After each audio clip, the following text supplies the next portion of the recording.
All right, so now that we know what redox reactions are and how they differ from precipitation reactions and acid-base reactions, we're going to learn how we can balance redox reactions. Redox reactions that you've studied previously would be your combustion reactions, your simple synthesis, your simple decomposition, as well as your single replacement reactions.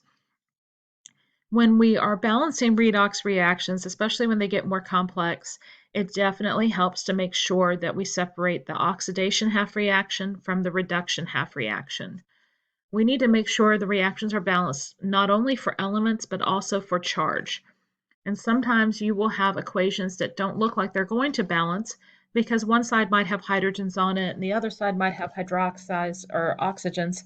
And you don't have it for the other half reaction. So how are you going to make it balance? Well, in acidic solution, you can always balance hydrogens with hydrogen ions, and you can balance oxygen with water.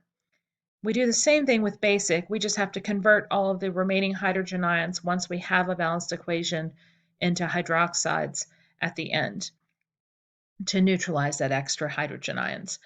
So we're going to go through and do some examples. I think there's going to be 6 of them so that you'll get a chance to see this firsthand and hopefully feel more comfortable with it by the time we're done.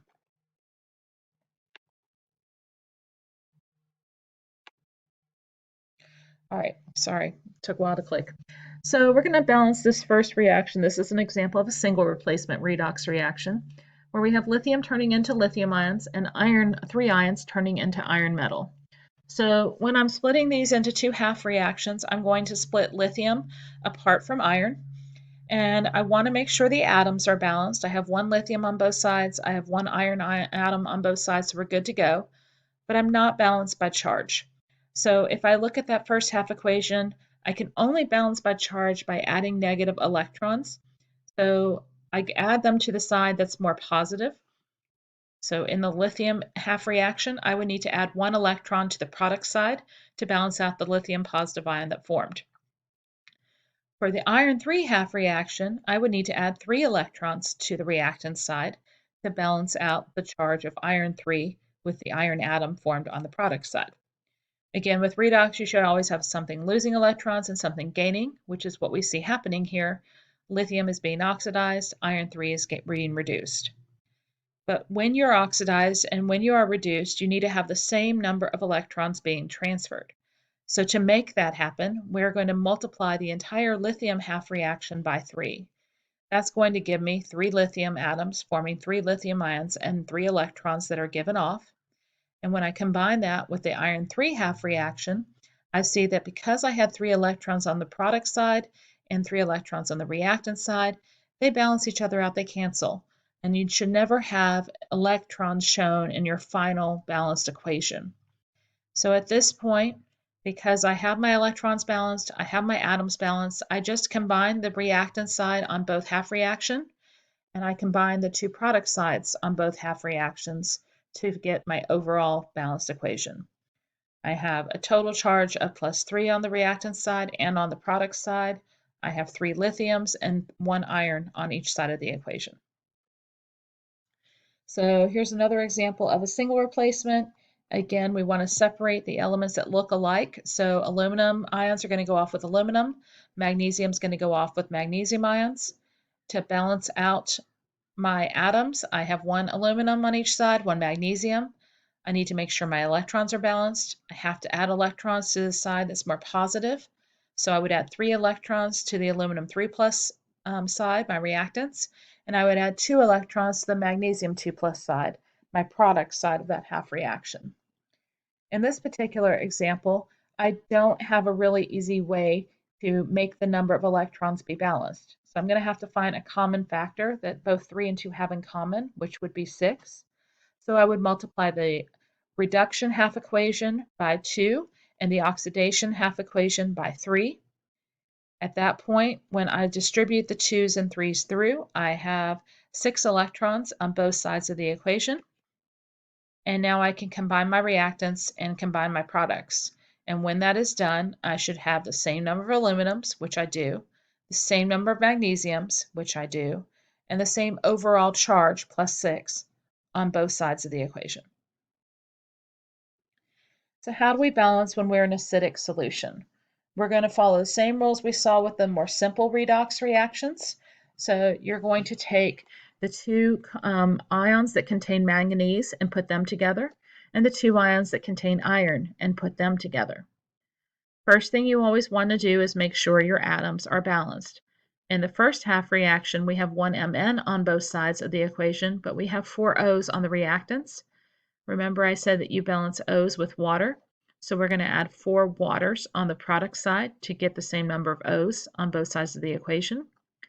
That gives me additional hydrogens. Because this is an acidic solution, I can easily take care of that by adding on 8 hydrogens to my reactant side. At this point, since my atoms are balanced, I just need to take a look at my overall charge.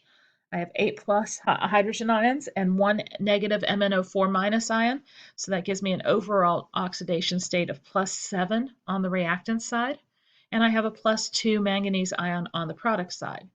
So my more positive side is the reactant side. It differs by 5 with the product side, so I would need to add 5 electrons to balance out that oxidation state. My second half reaction is going to be a little easier to balance out. The more positive ion is on the product side. It differs by 1, so I would add 1 electron to the iron 3+.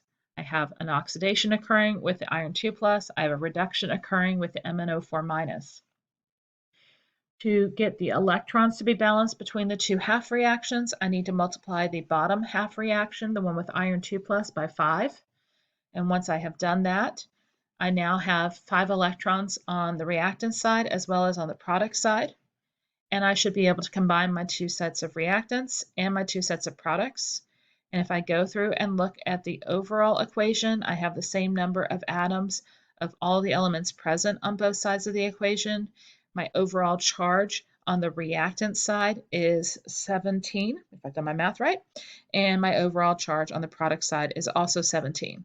So this is a fully balanced redox reaction. So we're halfway through. We got 3 more to go. Again, you want to put elements that are similar together for their given half reactions. So the dichromate ion is going to go with chromium 3+. Ethanol with carbon is going to go with the CO2, which also has carbon. First thing I want to do is balance my atoms. So if I look at that first half reaction, I have 2 chromiums on the reactant side, so I need to have 2 chromiums on the product side. I'm also going to need some oxygens. Specifically, I think I'm going to need 7 on the reactant side, 7 on the product side. And that means I'm going to need to balance out hydrogens. I have 14 now on the product side, so I need 14 hydrogen ions on the reactant side. Overall, on the reactant side of that first half reaction, I have an oxidation state of +12. I have an oxidation state of +6 on the product side, so I would need 6 electrons on the reactant side of my equation to have it be fully balanced as a half reaction. With ethanol, I'm going to need to balance the carbons by putting a 2 in front of CO2. I have 4 O's now on the product side, and I have 1 O on the reactant side, so I'm going to need to add some waters to my reactant side. I always wait to do hydrogen last because I can balance hydrogen very simply, whereas when I balance O, I'm going to have to bring in more hydrogens to my half reactions. At this point now, I have 6 H's in the C2H5OH, and I have 6 H's in the 3 H2O's. So that means I need 12 hydrogens on the product side of that second half reaction. The hydrogen ions are the only part of this particular reaction that has an oxidation state of over 0 in terms of the individual molecules. So I would need 12 electrons on my product side. And inadvertently, apparently I double clicked because you now see that I needed to get 6 electrons and 12 electrons to be balanced. And it's a really easy way to do that by multiplying the top half reaction by 2.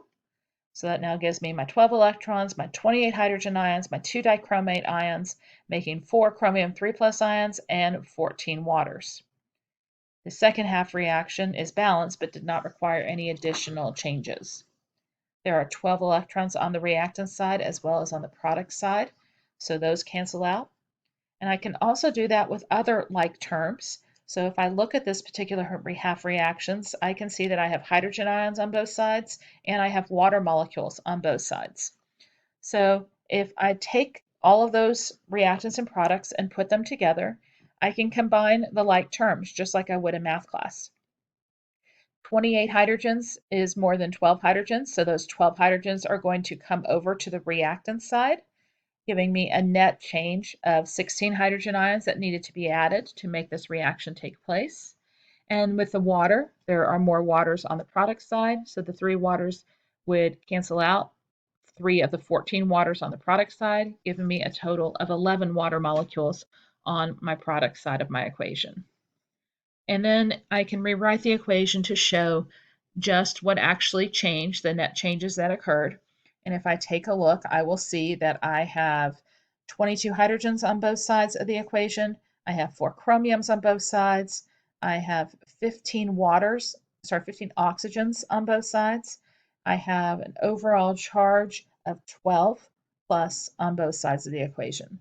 So you can always double check your work to make sure it's fully balanced. So we've done neutral and we've done acidic. Now we're going to look at 2 with basic. So in this particular example, we have 3 reactants, Ag and Cn minus cyanide ions reacting with oxygen to make AgCN2 minus in basic solution. Since the product contained both Ag and Cn, that's going to act as one of my half reactions. And O2, which doesn't appear to have anything to combine with it, is going to act as my other half reaction. We'll come back to O2. I promise it's going to work itself out. To balance out the atoms on the first half reaction, I would need 2 cyanide ions, and that's going to cause there to be a difference in oxidation state. The left side will have an oxidation state of -2, the right side of -1. So I would need to add 1 electron to my product side of my equation. How the heck are you going to create a second redox reaction when you only had 1 product? Remember, you can always balance O with water. So if I add 2 waters to my product side, I now have the same number of oxygens on both sides of the equation, and I can take care of the hydrogens that I added with water by adding 4 hydrogen ions to my reactant side. The hydrogen ions happen to be the only part of this reaction that has an oxidation state, so to balance out the electrons on both sides, I would need to add 4 electrons on the reactant side of that last equation. I have 1 electron being released by Ag and Cn minus, and I have 4 electrons being gained by the hydrogen ions and oxygen. So I would need to multiply my first half reaction by 4 so that the electrons stay balanced. I don't know why those are yellow, sorry about that. And so if I look at this particular equation now, I have 4 Ags and 8 Cn minus making 4 H pluses and O2. All those combine together to make 4 AgCN2 minuses and 2 H2Os.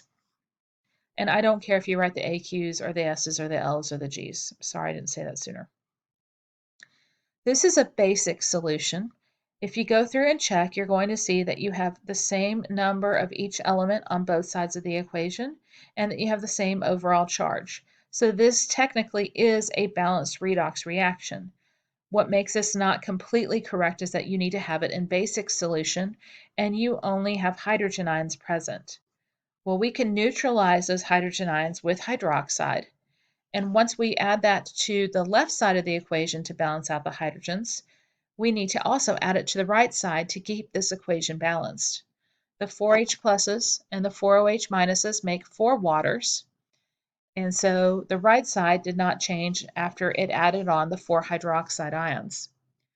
I can simplify this equation one more time by taking care of the fact that there are 4 waters on the reactant side and 2 waters on the product side.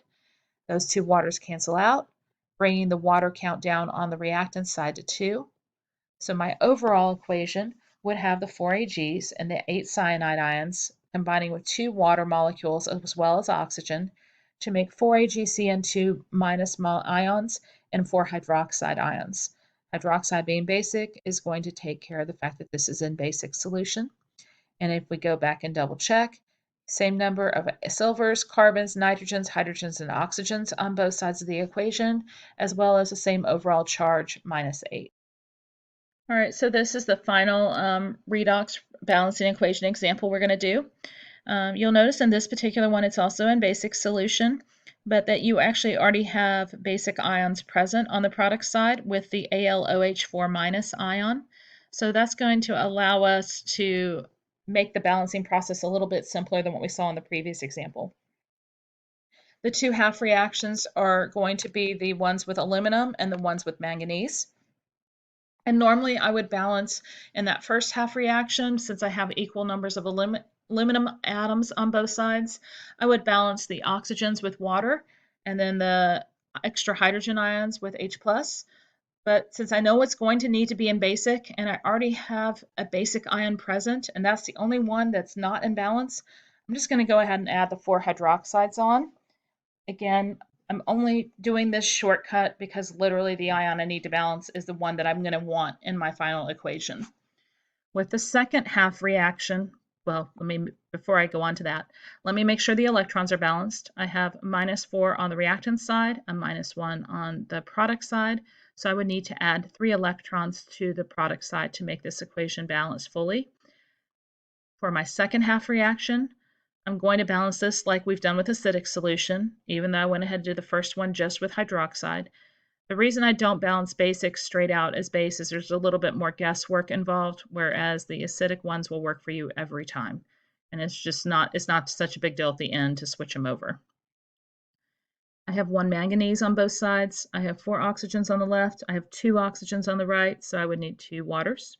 And because that gives me hydrogens, I would need 4 hydrogens on the reactant side. The product side has an overall charge of 0, while the reactant side has 4 pluses and a minus, so an overall charge of +3. So the 3 electrons would need to be added to the reactant side. That worked out quite nicely because since I had 3 electrons in my oxidation half reaction and I had 3 electrons gained in my reduction half reaction, that part's taken care of. I can combine the two sides, and now I have a balanced equation, but I want to make it be basic, so I need to remove those hydrogen ions. And normally I remove those hydrogen ions by adding hydroxide ions, but I already have them. So I'm not going to have to add them to both sides of the equation because I already had a sufficient number of hydroxides to balance out the hydrogen ions present. That's going to result in 4 waters being made. I now can simplify my waters because I have 2 waters on the product side and 4 on the reactant side, and that's going to allow my overall water count to go down to 2 on the reactant side. So my final equation is in basic solution but doesn't have any free hydroxide ions present because they are a part of that AlOH4 minus ion that is formed on the product side.